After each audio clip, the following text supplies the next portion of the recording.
Okay, so as Hannah said, I've been researching on and off, BECCS on and off for the best part of a decade. However, in this presentation, I will speak more general about carbon capture and storage, although towards the end, I look specifically at BECCS. Just as a little background, we recently published a report on carbon capture from biomass, combustion, and waste incineration. Either Hannah or I will put the link to it into the chat later on. And the presentation is really based on a lot that I found, that I discovered in the course of the research for that report. So first of all, very briefly to start with the terminology that you hear. So the CCS, that stands for carbon capture and sequestration or storage. What this refers to is capturing carbon from a point source and then storing it in a geological reservoir, or using it in enhanced oil recovery, which we'll look at in detail, a little bit of detail in a bit. Really important that the IPCC, the International Panel on International Panel on Climate Change, regards enhanced oil recovery as a form of CCS, of carbon sequestration, which is concerning in a way. So as you see. CCU is carbon capture followed by commercial uses, which I won't touch on so much, so that things like fizzy drinks, maybe potentially in the cement industry, all sorts of other things. And BECCS, that can also become, with CCU, CCUS, but that's the same thing as CCS, but from biogenic sources. Now, how did it all start? So two things you'll often read that sound really confusing is A, that it's like really quite, lots of technical challenges still being overcome, A, and B, it's been done for a very, very long time. So actually, the basic technology for using solvents and amine solvents, which is still the main technology for carbon capture used today, it was developed in a completely different context in the 1920s. Starting off in the 1920s, it was developed to basically make more fossil gas useful to the energy industry. The first plant is what we call gas sweetening. So some fossil gas, some gas has a very high content of hydrogen sulfide, which is very toxic. It's deadly if breathed in substantial quantities. It's also very corrosive. Of course, and CO2 is less deadly, except in very high quantities, but also corrosive. So the first plant that started removing especially H2S hydrogen sulfide was built in Ontario in 1924. At least that's the first one I could find out about. Maybe there was another one around the same time. Then the first ever so-called sequestration, as we call it now, was actually for enhanced oil recovery. So it was an injection of carbon dioxide at the time. So already carbon dioxide separated from the hydrogen sulfide into an oil field in Texas. And that was done by the predecessor of Chevron, and in the 1971-72, with the sole aim, nothing to do with climate whatsoever. I mean, the sole aim was to recover oil that could not otherwise be recovered with conventional methods, including water flooding of the oil wells. And it's actually have a look here. So when we're speaking of enhanced oil recovery, still, remember, for those of you in Europe, most of the oil fields where this is actually to date happening are on land. They are not offshore. In both, that's the case in, certainly throughout North America. So what's happening? Where are we now? So I looked mostly based on the Global CCS Institute database, checking entries and removing one of them because it was that short. This is the different sectors where we are actually seeing carbon capture, actual carbon capture happening today. And it's done by, so the amounts we've got there are the theoretical capacity, i.e. the actual amount of CO2 captured will be lower than that. So what you can see immediately is that it's primarily in a fossil gas sector, gas processing, but also, I mean, fertilizer made from gas, hydrogen, and then followed by coal.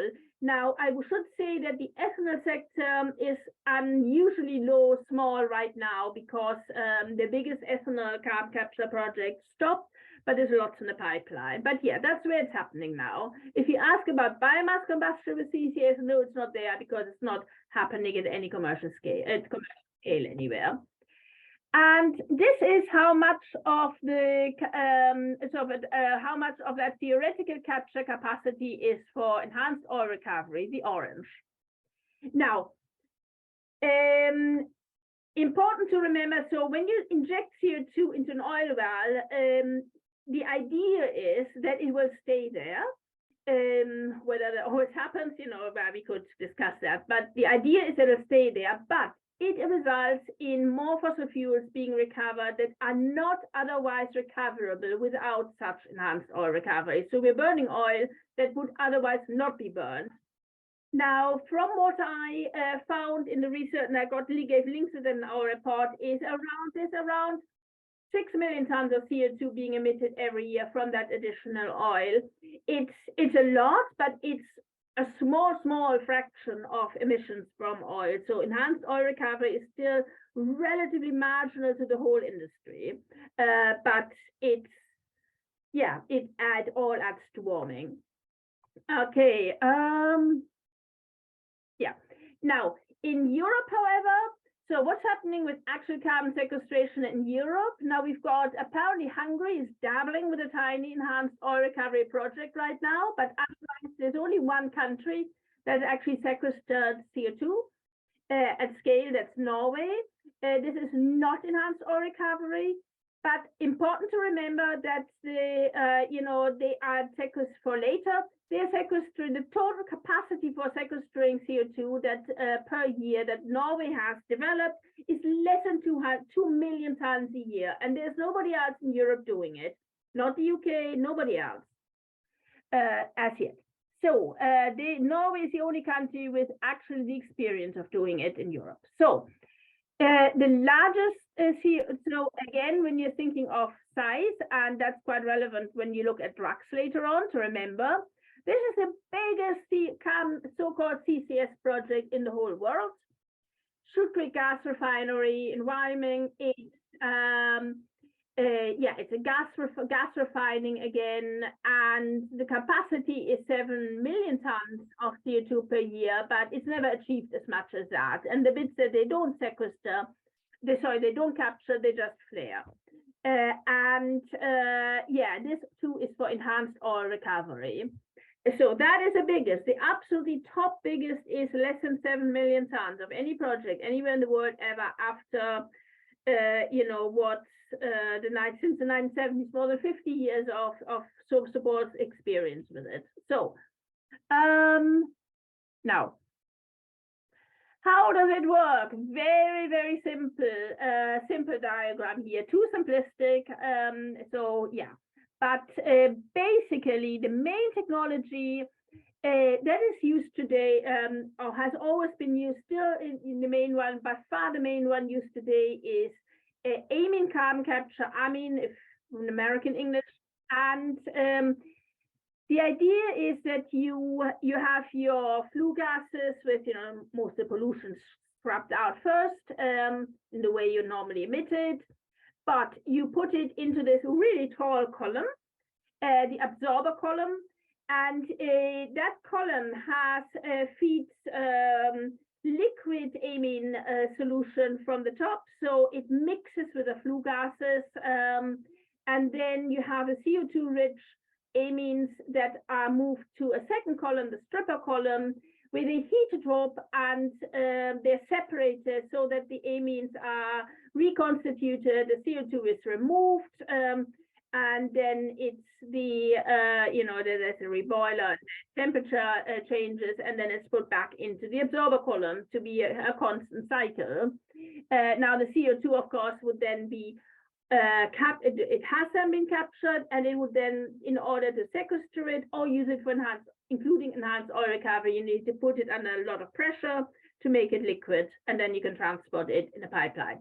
So that's the basic system, how it works. In an idealized world, and as we're seeing in a bit, it doesn't, especially when it comes to power station carbon capture, it's, it's a lot messier than that, but that's the idea. Now, where is it easiest? So there are some sectors where carbon capture is by far the easiest, and they are the main ones. Almost everything you're seeing carbon being captured from today, almost.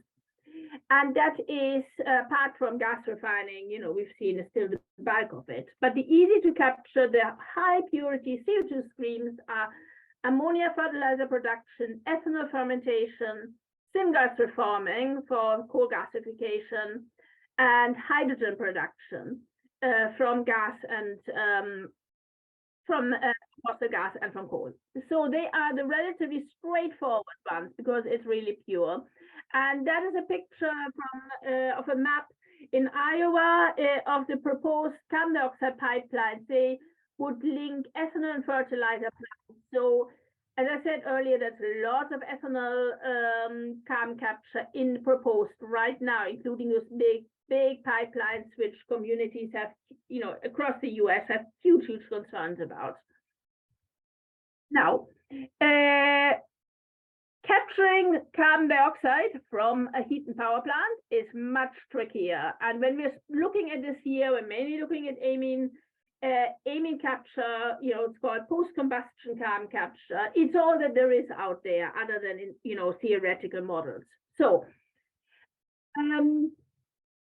yeah, why is this? So first we looked at this nice, neat, regular cycle of the amines. That's not, when you have any impurities, anything other than what you really want to capture in the flue gases, then what actually happens is that you're degrading the amines. They need to be replaced.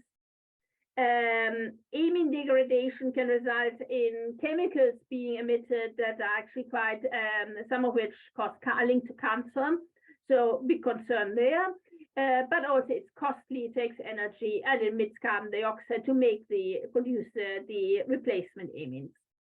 Then you have small particulates can carry amines into the wrong part of the plant, causing corrosion. It's the technical term is carryover, and it's what you don't want to happen if you're operating a plant like that. And then in general, it just takes a lot of energy to regenerate the amines and to compress the CO2, regardless of things going wrong, which we've seen above. Right now, there's only one power station, full stop, any power station that's actually capturing CO2 on a large scale. It's Boundary Dam unit in Canada, Saskatchewan. And and there it's done for enhanced oil recovery. And there between 30 and 31% of the plant's energy is used to capture and compress CO2. That's it. So after all those decades of developing, coal with carbon capture and storage, that is it. That's all there is out there as far as coal is and any power stations are concerned. So now, as I said, our report was first and foremost about BECCS, well, actually BECCS and carbon capture from waste incineration. So as you'll see in it, first of all, we're looking at the additional challenges. So I've already spoken of the general challenges. And really the main additional challenge is that people have been trying to capture CO2 from coal burning for for many years and decades. But with biomass, they haven't. I mean, this is completely novel. So the little technical know-how that exists with coal, which has so far resulted in one plant, it's not there for biomass. They're starting pretty much from zero. And not from zero, I mean zero in terms of the overall technology, but in terms of zero, starting from zero, in terms of finding adjusting the technology, the aimings, to capturing from the specific flue gases you get from burning things like wood. There are specific challenges that you get very lots of small particulates, you get the sulfur dioxide levels. Biomass plants never have flue gas desulfurization that you get with coal because they don't need it, but that's a problem for carbon capture not having it. And yeah, it's just very different properties of flue gases. So starting from a very, very low level, so of knowledge. And most biomass plants are already less efficient than coal plants. So that means the energy penalty is like extra bad. So where are we with BECCS and waste incineration, carbon capture? So for the research I did, the desktop research I did, I found 11 projects where some CO2 has actually been captured, mostly on a very small scale. All of the captured CO2 has been either put back into the atmosphere, or it's been sold to greenhouses, or in one case to grow algae to make anti-wrinkle skin cream in Japan. That's it. So all of this CO2 captured so far is going back into the atmosphere to cause warming directly. There's no sequestration as yet. The biggest plant, by the way, is the plant that appears to have captured the most is a mixed waste incinerator in the Netherlands, and that is just over 42,000 tons of CO2 in 2021. So that's the biggest. That's by far the record. Now we get on to Drax, and I said think of the figures we did earlier. Remember the biggest carbon sequestration project in the world, which is enhanced oil recovery in Wyoming, capacity of 7 million tons, never reached it. Drax says that they will capture and for sequestration 8 million tons of CO2 starting from 2027, between 2027 and 2030, rolling into up to 8 million tons. And this will be part of an even bigger carbon sequestration scheme under the North Sea, a bigger CCS cluster involving lots of fossil fuel companies too. This in a country which hasn't got pipelines, has never tried to sequester CO2 anywhere. It is all stuff that exists on paper and nowhere else. No experience in practice, especially with the sequestration side. So far, Drax has captured a grand total of 27 tons of CO2 from answers we got, written answers we received some time ago from Drax, all of which was put back into the atmosphere. Well, wasn't much anyway. Now, why is this happening? I mean, if you ask me, is this realistic what Drax wants to do? I mean, I would think it's in the kind of flying pigs realm of realistic. But what is happening here is that Drax hopes to attract post-2027 subsidies. So last year, Drax being the biggest wood burner in the world, Drax burning more than 1.5 times as much wood as the UK produces every year. For that, they received £2 million in subsidies every single day last year, over 2 million, in fact. Now, those subsidies will end in 2027 unless Drax can persuade the UK government that it should get new subsidies because it will be the world's first carbon neutral plant installing this world first BECCS technology. And the proposal that they are putting forward is that they should get their massive subsidies, or most of them renewed, not all, but most of them renewed, simply for installing carbon capture equipment without having to capture a single ton of CO2. And right now, it looks like from a recent government consultation that the government may be minded to say yes to this. So, last slide. When you're speaking of, so main conclusion is CCS diverts climate funding and perpetuates fossil fuel and big biomass burning. CCS is all about the subsidies. It's not about companies genuinely able to capture lots of CO2. Yes, there's enhanced oil recovery as well, but beyond that especially, it's all about the subsidies, and even EOR needs subsidy, benefits massively from subsidies. And that means that we are having, in the case of biomass, prolonged wood burning, such as, by Drax here from a clear cut in North Carolina, supplying one of Drax's suppliers.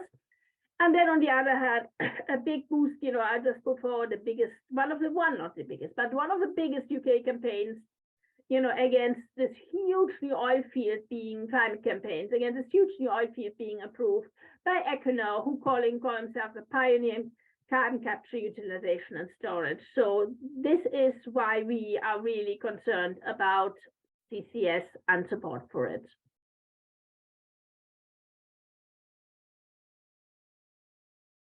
Okay, can everyone see the slides? Yeah, perfect. Yeah. Okay, so I am, Pascal Speedo from Corporate Europe Observatory. We try and expose corporate lobbying, and I work on the oil and gas industry. But I was just going to, a quick overview of CCS US, compliment Alma. I think she's already done a great job in really showing what the sort of, I guess, technical details behind it and what the real agenda is. I was going to go into who's behind the push and why. I think we already got quite a big flavor of that.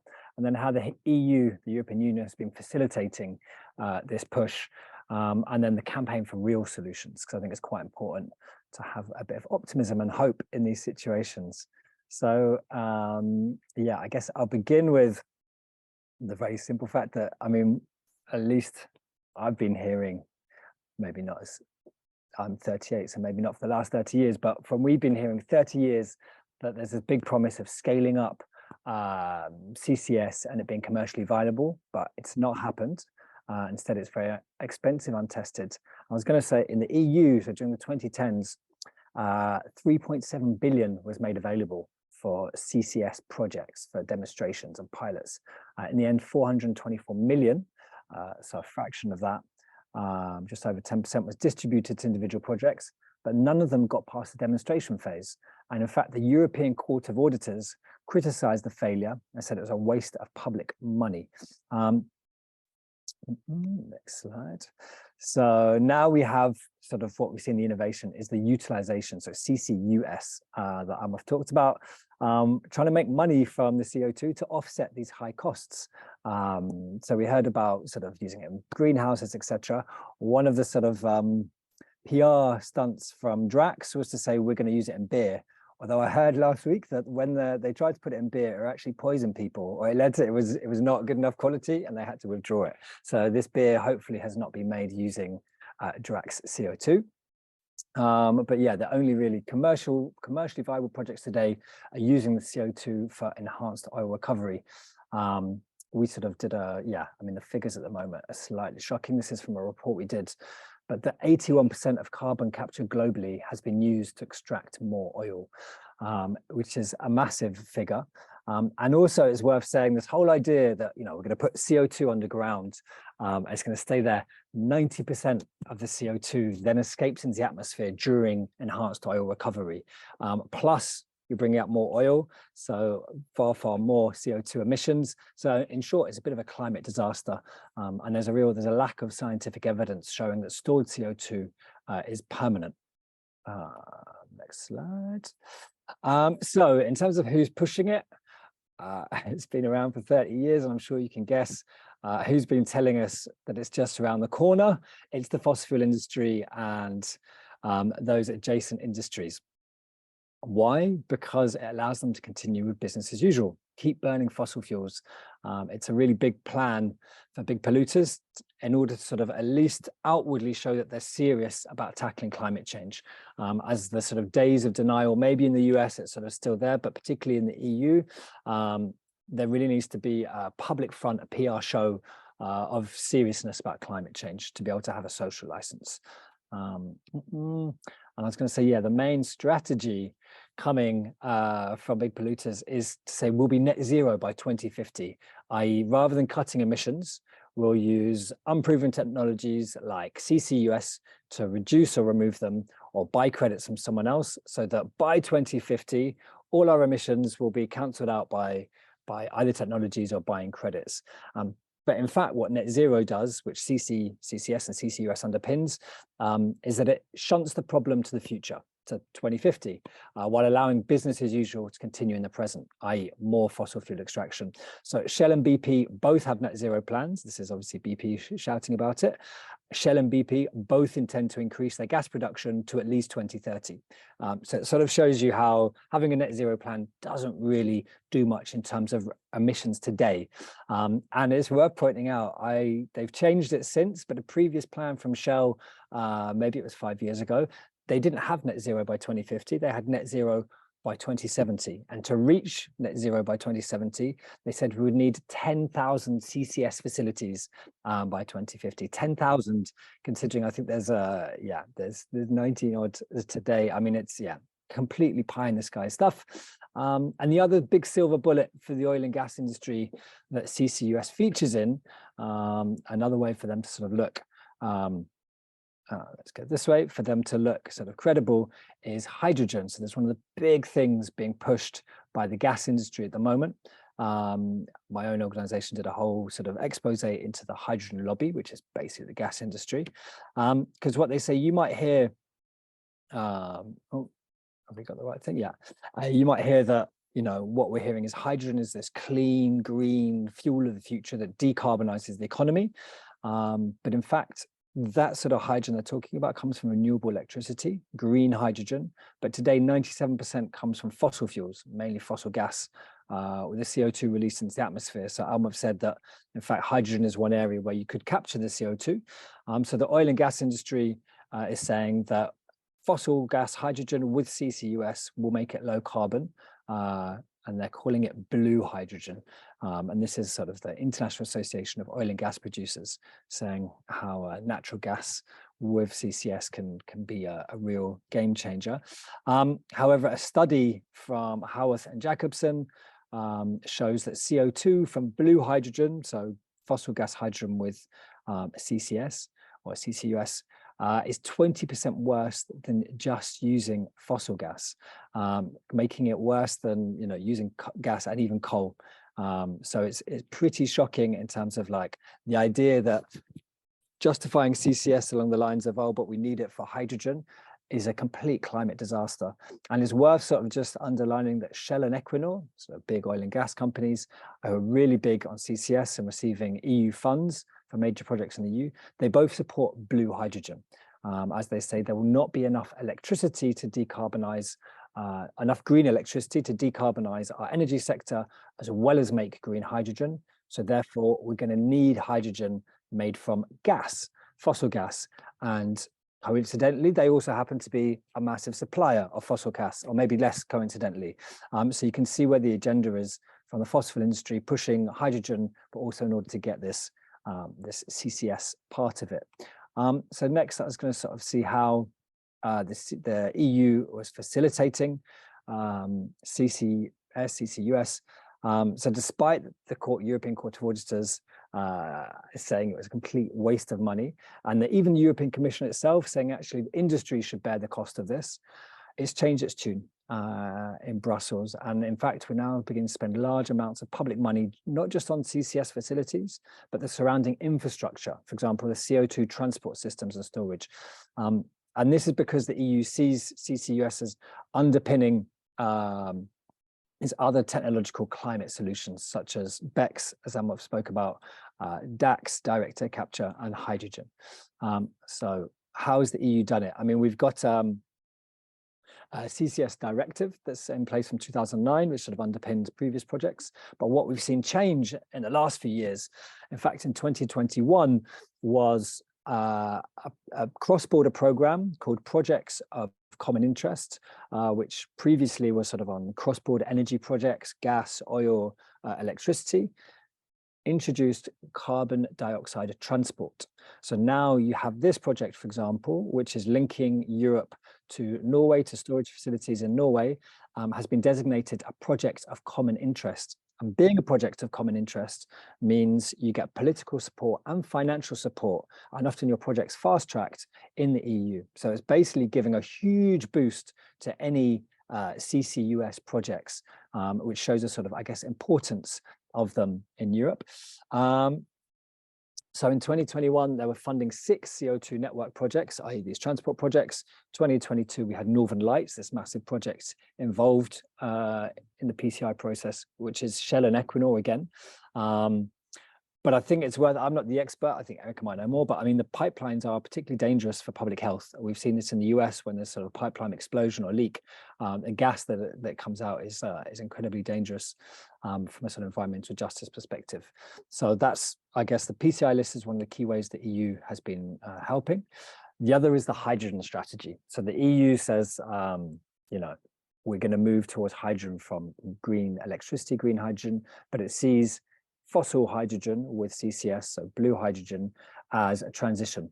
And that means there's a lot of support going to hydrogen through this, through infrastructure and more public funds. But I guess for me, one of the key ways is these sustainable, it's the next slide, the sustainable carbon cycles. So this it sort of came slightly under the radar, but basically the sustainable carbon cycles is giving huge amounts of public money towards CCUS infrastructure through, I mean, I guess the PCI list slightly comes under this, but sort of through public investment banks, through getting money from emissions credits through the emissions trading scheme, and this money is going towards CCUS, but also increasing regulatory support, which I think is quite important because you need the rules in place. This is what industry has been lobbying for, to have the rules in place to get there. And one of, I guess, the key things that's happened since 2021 is the European Commission organizes the annual CCUS Forum for Industry. And at the inaugural event, both the Commissioner for Energy and the Vice President for the European Green Deal, Frans Timmermans, spoke about the importance of sustainable carbon cycles and the role of CCUS in there. And I was just going to read, there's a little thing from the Energy Commissioner Simpson, who, whilst in this sort of inaugural address, said there were some policy elements that may still be missing from the EU Sustainable Carbon Cycles plan. And I quote, "We need help identifying them. We designed this forum to serve exactly this purpose, for you to give us feedback, suggestions, ideas, and yes, even criticism, and for us to consult you on all initiatives relevant to CCS and CCU."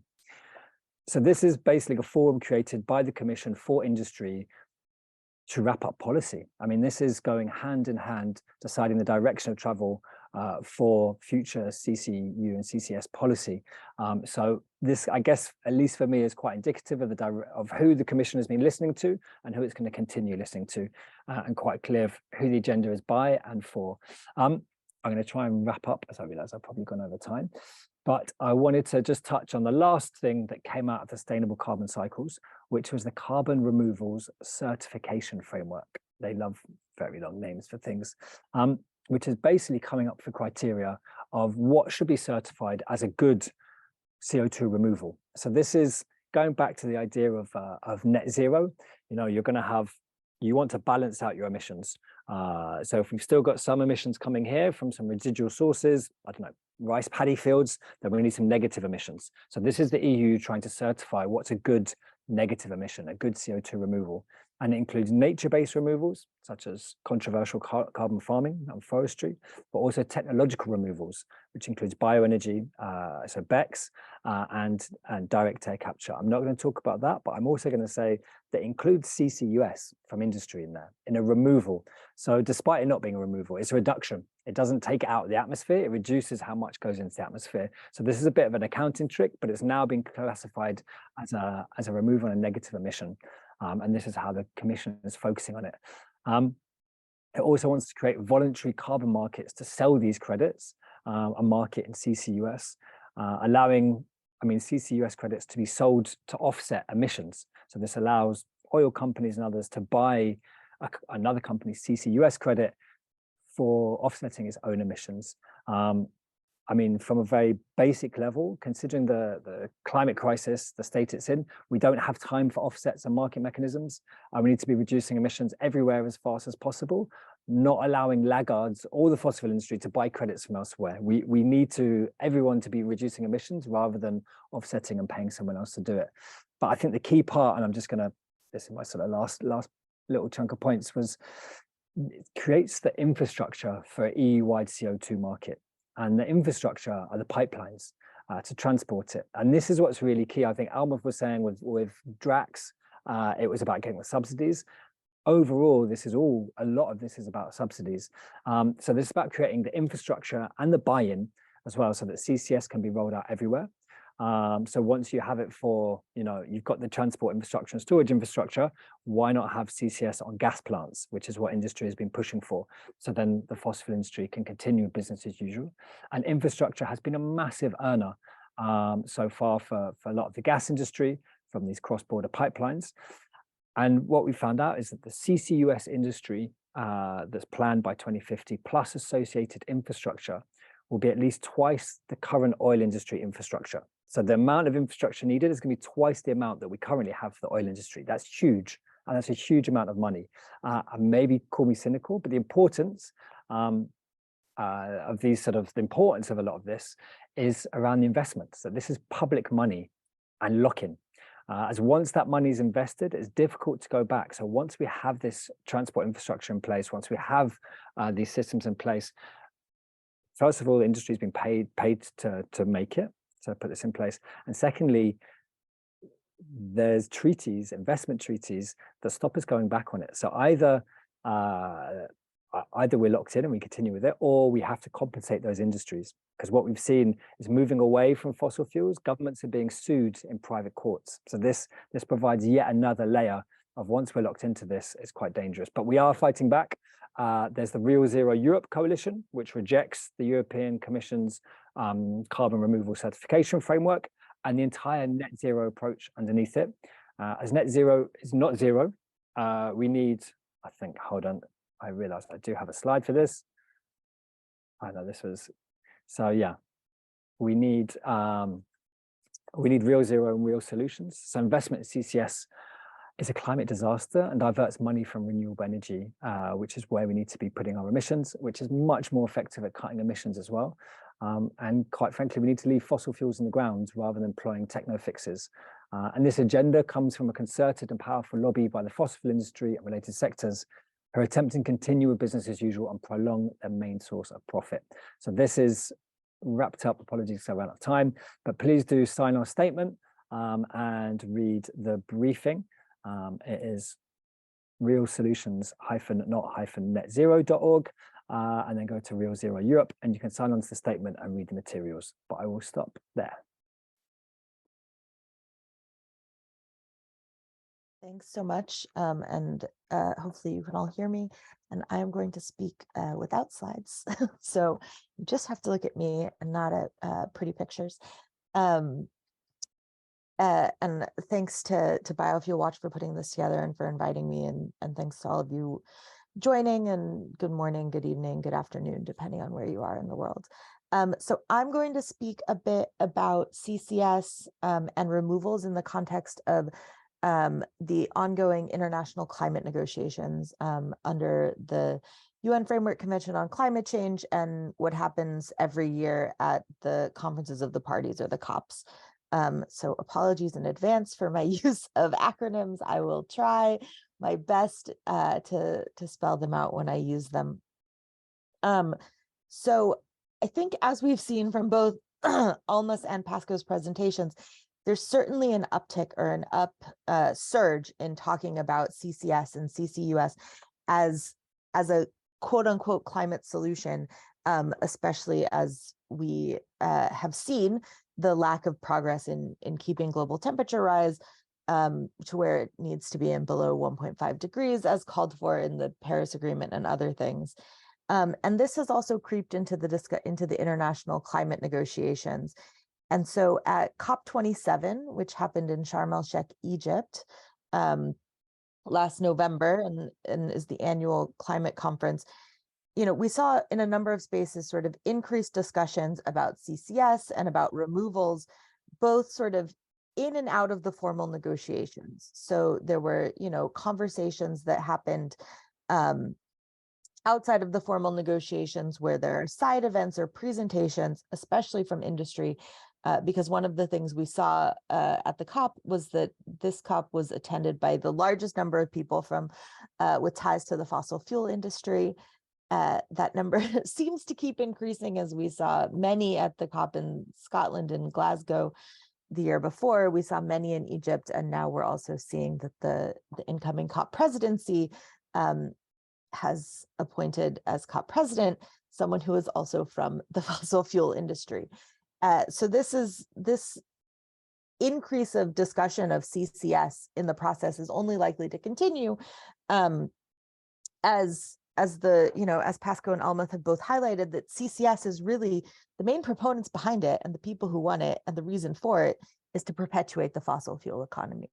It's not really about reducing emissions or removing carbon, but is about that, is sort of keeping along business as usual and delaying the steps we really need to combat the climate crisis.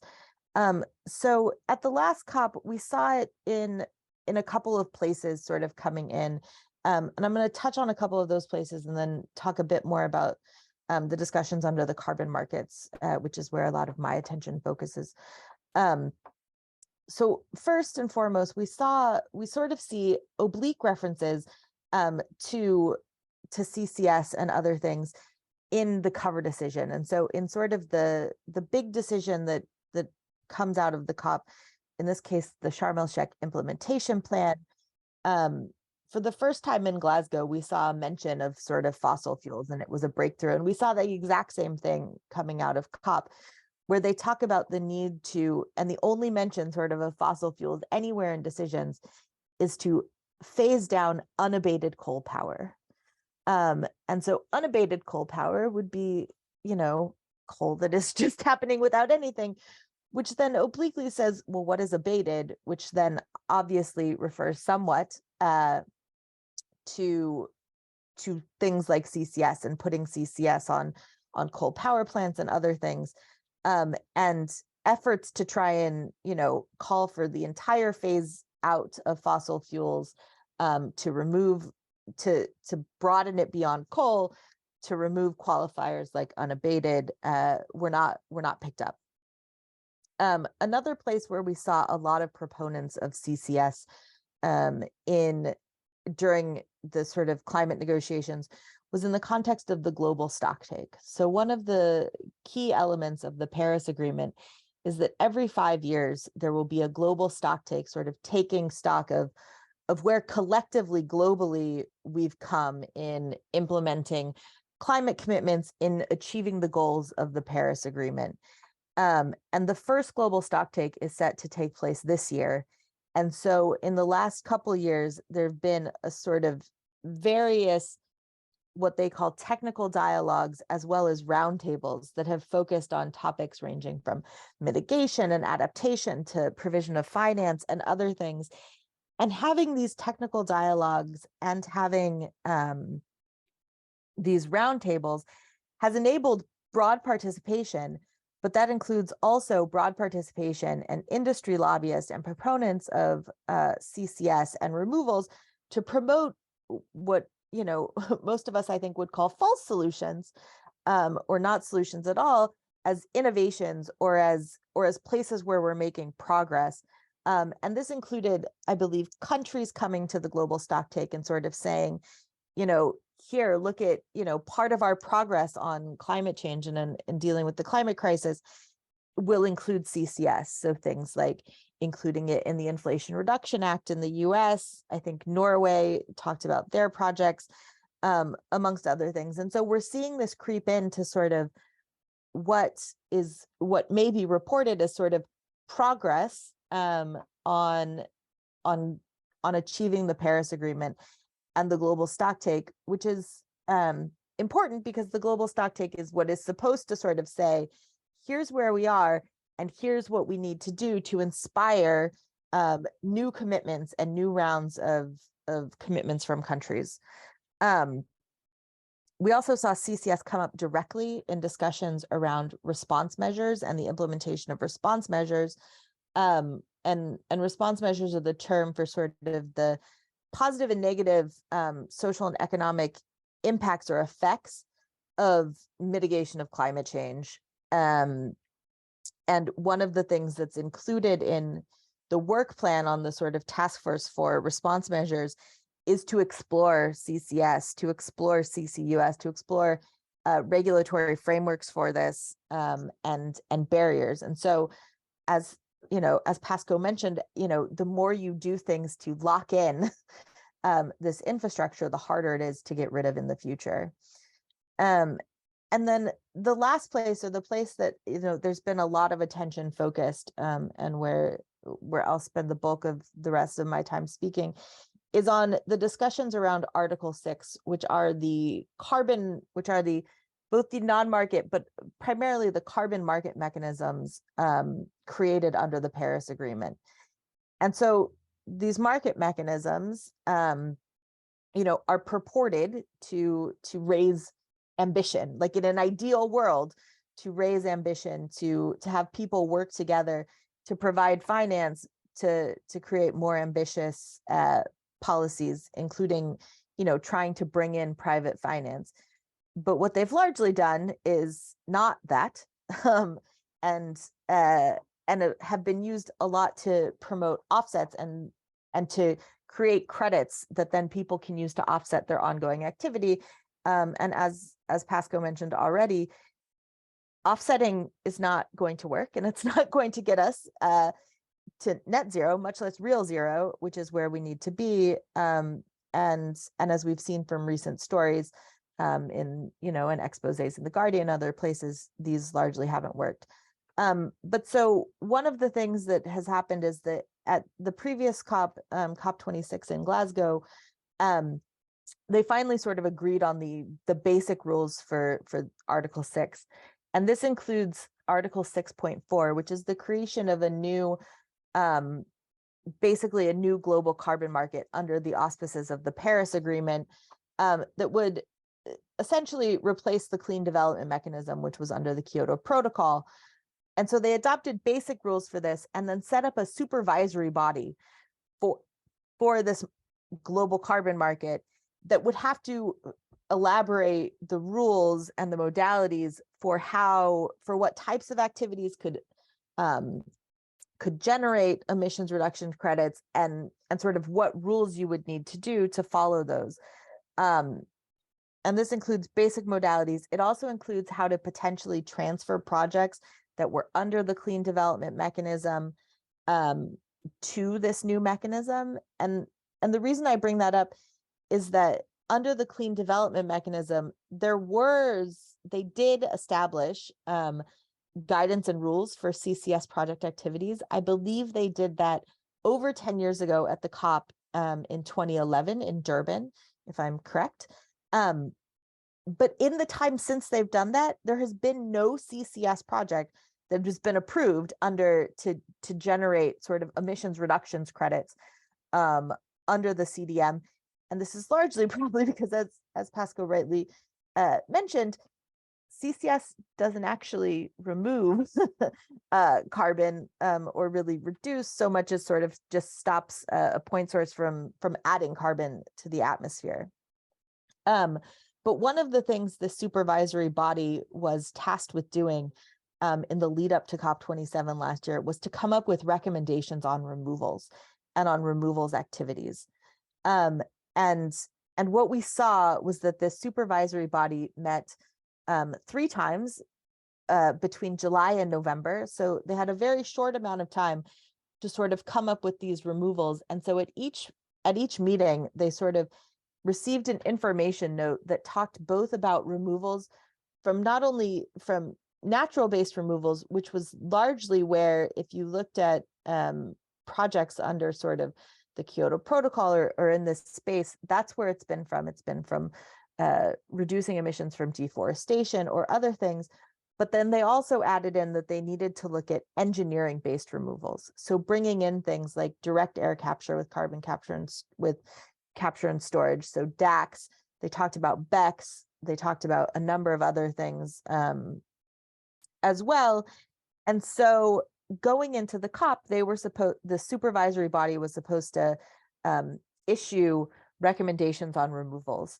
And what we saw was that in the evening, in the late hours, in the middle of the night, just before the COP started, was the supervisory body issued recommendations that were quite broad.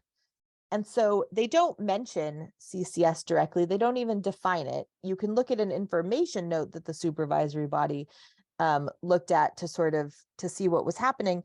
But they instead sort of say removals are processes or outcomes of processes to remove greenhouse gases from the atmosphere through anthropogenic activities and durably store in geological, terrestrial, or ocean reservoirs or in projects.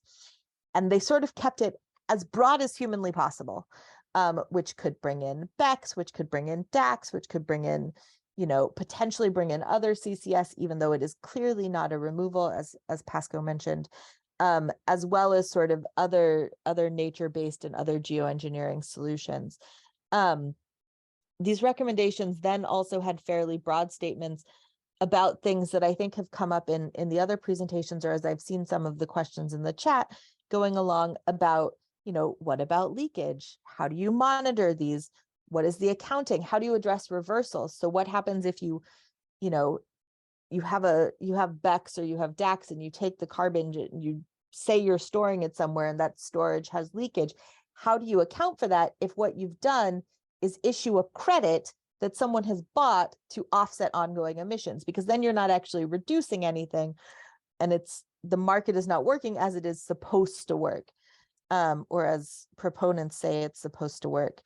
They also included in these recommendations sort of that one of the things they had to look at, or that they will need to look at, is how any sort of removals projects, BECCS, DAX, et cetera, will avoid negative environmental and social impacts. Because I think one of the things that we've seen from all of these projects, whether it's, building pipelines or trying to, have large land masses to grow biomass, is that they come with environmental and social harms and human rights abuses.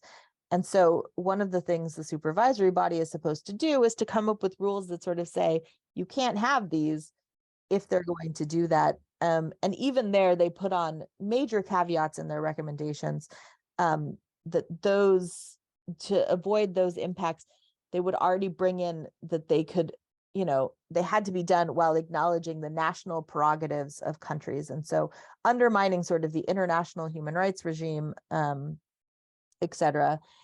And so these recommendations on removals ultimately were ultimately not discussed very much at the COP, because there was a lot of pushback, I will say, and to highlight and to be a little bit more optimistic, as Pasco was, partly because civil society, indigenous peoples, numerous people pushed back against these recommendations and said that these were unacceptable. And so during the COP itself and the discussions of the Article 6 markets, they didn't discuss them as much, because ultimately what they decided was that the supervisory body that's been created that then reports back to the COP would have to go back to the drawing board and issue new recommendations on removals. So what that means is that it can still come back in and will likely come up again at COP26. And so what we will see is over the course of this next year going forward, is that the Article 6.4 supervisory body is going to meet at several points in time, and we'll be discussing again recommendations on removals, and we'll be relying on both the sort of information notes they get, which have focused largely on some of the key activities for what should be removals, being BECCS and being DAX, and so they will look at that, but there's also just to put some notes out there as people are thinking about their years ahead and what they're doing, is that because the parties didn't adopt these recommendations and they have to do new ones, there's also calls for submissions out there and opportunities for groups and people around the world to give inputs to the supervisory body, to the UNFCCC, about these recommendations on removals, and to voice concern And what we've seen from previous rounds of submissions is that there is a lot that also is going to come in from industry and proponents of CCS. And I think, Almuth and Pasco have both laid out quite clearly who the proponents of these technologies are, and saying that they should be included as part of these market activities. And obviously that's a huge problem, because one, as Pasco and I couldn't say it better than this, is that we don't have time for offsets. And we certainly don't have time for offsets that are based on credits generated by false solutions such as Drax, such as BECCS, such as CCS, where we're not actually reducing emissions necessarily. And so then we are trading not real emissions reductions to allow for ongoing emissions reductions, and that will not help combat climate change in any way. And so I will stop there, but just to sort of, hopefully that gives a brief overview of sort of where we are in the international space, and how in that space we're also seeing the push to sort of say to include CCS and to make it part of the infrastructure, to make it harder than to get rid of it. Thanks.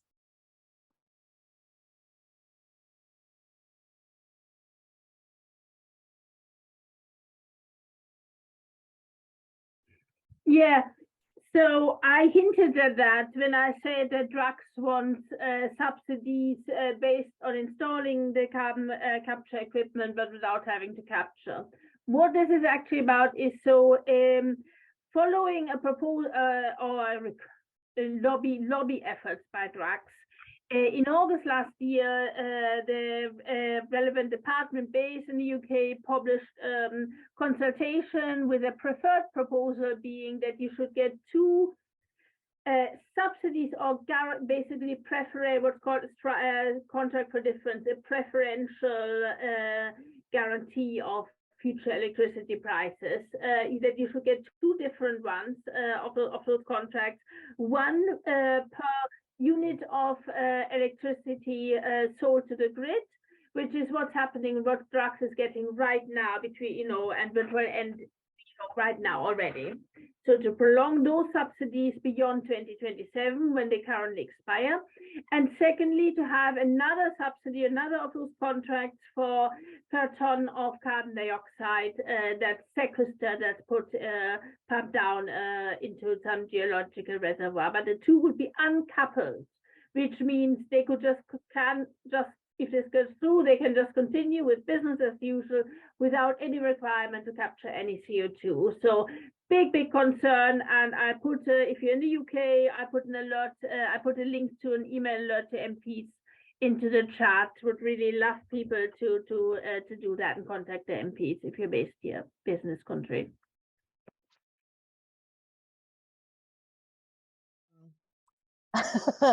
I am not an expert on the Inflation Reduction Act. I mean, I think that one of the things that, or necessarily the best way to challenge, other than that we need to keep doing it, I think that one of the things that it's indicative of, or is that we're seeing, is that it is again another sort of push in a sort of way that industry is pushing for this to still be a thing and to become more of a thing and to build in more infrastructure. And I think that, part of the reason it was included in the Inflation Reduction Act was precisely to get on board some of the senators and people who were reticent to have to pass it at all. And so was a trade-off and a giveaway to some of industry to put in this. And I think the more money that we're seeing going through things like the Inflation Reduction Act, or through, what's happening in the EU or other places, is the more that it sort of locks it in for the future and avoids the actual real work we have to do and the real solutions that we need to see, rather than sort of continuing down this road of looking into technologies that are not working and haven't worked for the last 30 plus years. But yeah, that doesn't necessarily really answer the question. I have other colleagues who are much better at talking about the Inflation Reduction Act, and I'm sure many on this call probably could as well. Brilliant.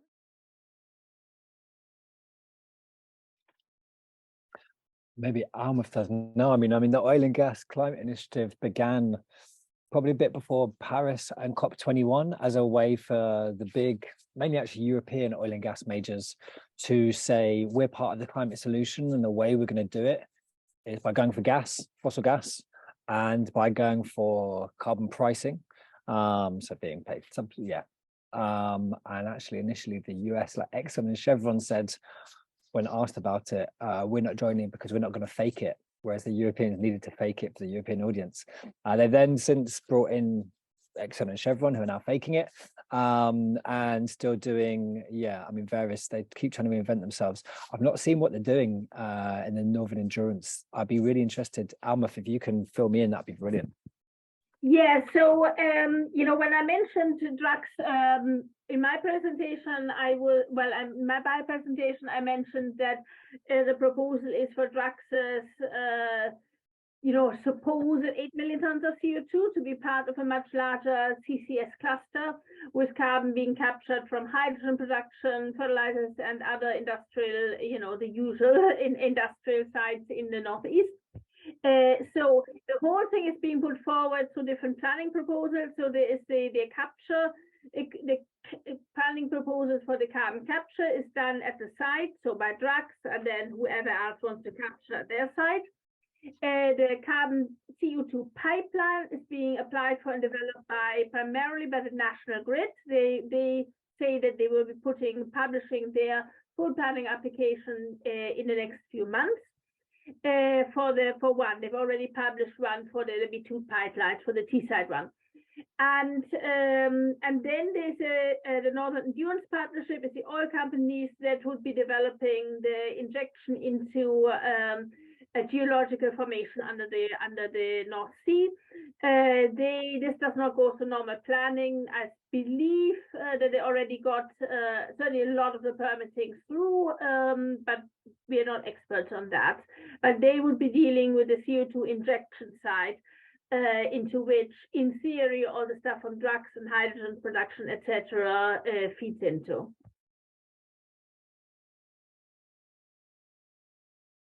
Yeah, so number one, about the 27 tons, we got that in an answer from Drax, in a written answer, one of our members did. And why did they vent it? Well, they can't do anything else with this. This was part of the trial. So these are CO2 capture trials, and there is no infrastructure. There are no CO2 pipelines. And as Pasco said, the idea of selling CO2 somewhere to be put into beer, that didn't work because it didn't get it clean enough. That was a while back. But yeah, of course, they couldn't do anything else with it. The second one about regulation, so it's not regulated, there's no regulatory requirement to capture CO2. I mean, the Drax power station exists, and the permit is for burning either coal or biomass is permitted. It's about the subsidies, and that is, as I said, we've got this proposal, which is absolutely dreadful, which would allow subsidies or these contracts for difference regardless of actual carbon capture. And it's probably, for anyone concerned about the damage that Drax is causing, especially is causing to, to forests around the world and to the climate, it's the single biggest upfront CO2 emitter in the UK, 30 million tons a year. Anyone concerned, it's really the top priority is to write to your MP if you're in the UK, and if you join our email list, well, much of what Biofuelwatch UK does is focused on trying to prevent this stuff from happening.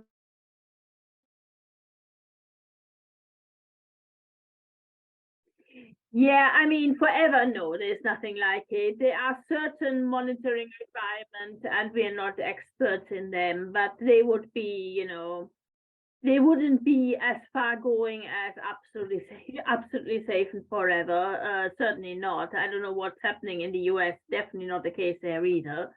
But yeah, there are definitely big weaknesses there. And I would say that of the, it's of the previously larger carbon sequestration projects, one of them, the Interlar one, was actually stopped because of fractures that people felt it was suddenly wasn't safe, wasn't. They thought that there was real risk of leakage, of CO2 leaking into the atmosphere, even though originally it had all been done thinking there were none. So, there are significant risks and of CO2 leaking, even in the short term, let alone in the longer term. Okay. I think that was responded to by Pada. I don't know, would you even like to speak as you're here now? I can see you from Noah, who posted a great article from Taz. I was going to just post a link from the Northern Lights website, send you right to the corporate, the corporate consortium that's behind it. But maybe Pada, you'd like to say a little bit more? I'll put the website here. Okay. Yeah, well, I read this long article from the German newspaper TASS about the Northern Lights project, and it's mainly a project for storing CO2, and they are putting a lot of money in it. And they interviewed the manager in Stavanger, and he said, well, presently we don't have any suppliers of CO2. And so it's much the same situation as in Denmark, where a lot of efforts are put into securing storage, and it's probably the most easy part of CCS is to secure storage, I think. But nobody is really looking into the capture part. And as Almut said already in her presentation, we only have this one block out of 3 on the Boundary Dam in Canada, which is running with CO2 capture over a period of several years. And for instance, in 2021, it was down 60% of the time. So it's not very successful. And it's even used for EOR. But still, we have here suddenly the Danish government and parliament has put a lot of money into this, and all the consultants and industries, they are of course eager to get part of all that, get a part of that. But nobody can tell us where they have the examples where a successful capture is going on after decades of hype about CCS. And as you all said, that it's mainly about prolonging the fossil fuel extraction age, I think. It's not credible what they are putting forward. But just today, there was this guy from a municipality. He called me and he said, well, we are now in a situation where we have this large waste incinerator, which is a common project for a lot of municipalities, and we are asked to go into this project and sort of, we will be locked into this project if we get along with it, and we will have to spend money for it, and we will have to keep burning waste at the present level for ages, because otherwise there will not be economy in the CCS, which in the first place they don't know if it will work or not. But they are asked to put a lot of money into this. So both from an environmental, a climate, and an economic point of view, it's sheer madness, I think, for both companies and for municipalities to go into this. But for some reason, there's this this fantasy going on, and it has been going on for such a long time that it's working. We have the technology. Or, I mean, people who have not looked into it, they say very, lightly, yes, but we have the CCS, and it will save us, Yeah. So, but also to specifically and respond. the Northern Lights is Yeah. such a case, I think. Definitely. And just to specifically respond, it's going into old oil fields. So you can see there's sort of drilling wells into sort of oil fields in Norway. But it really underpins. I mean, it was amazing to see the shift. When would it have been? It would have been 2018, maybe, when the EU was really against Northern Lights, to then shift, and you saw two EU-Norway high-level meetings with sort of governments, heads of government, and the European Commission. It was Cañete at the time. And after these two, was a huge push from the oil industry as well. The EU then changed its mind and began deciding it would subsidize CCS and put public money into it. But on the call it the demand side or the supply side of CO2, this is part of a big. So if you see on the map that I put into the, have I got it up? No, maybe let me go back. If you go to the home page of Northern Lights, it was the slide I had. Apologies, it was not the best, but it sort of shows a map.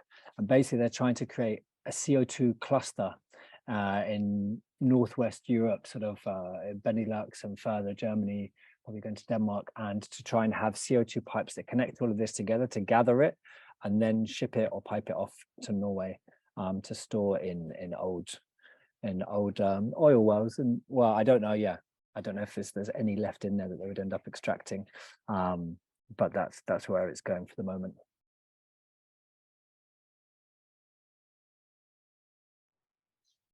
Yeah, I mean, it does, it does prolong, it does feed more money into and more support into really dirty fossil fuel industries. And it does, even if BECCS at scale, apart from ethanol fermentation, is not feasible, it does provide incentives for governments to keep supporting big biomass burning in the expectation or in the hope of BECCS materializing. So yeah, in that sense, I would agree.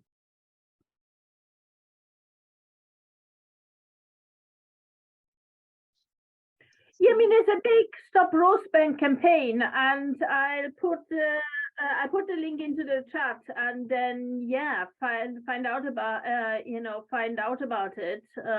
Really important one.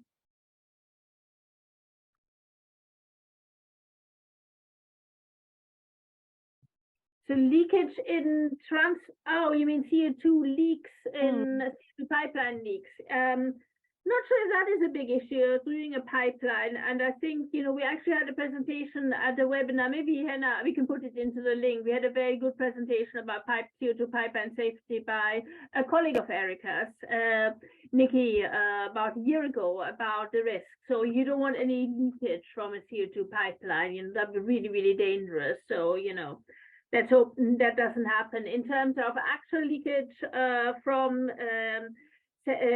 sequestration, we actually, in our previous report on BECCS, then colleague of mine wrote, who knows a bit more about geology than I do, he covered quite a bit on that, of where the risks lie with some links. So I put that into the chat as well.